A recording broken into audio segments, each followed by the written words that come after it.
In this tutorial, I will show you how to create a professional resume in Canva. First, open Canva in your browser and log into your account. If you do not have an account yet, you can create one for free. Once you are on the Canva homepage, click Create a Design.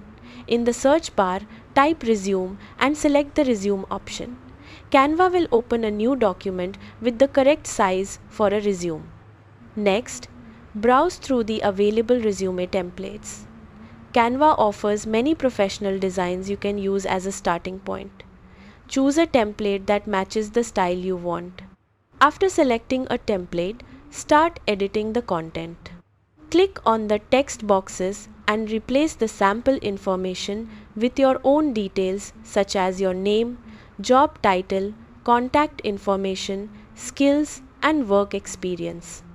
You can adjust the fonts, colors, and layout to match your personal style while keeping the design clean and professional.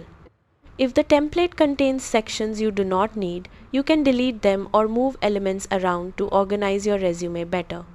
Take a moment to review everything carefully and make sure there are no spelling mistakes and that all the information is clear and easy to read.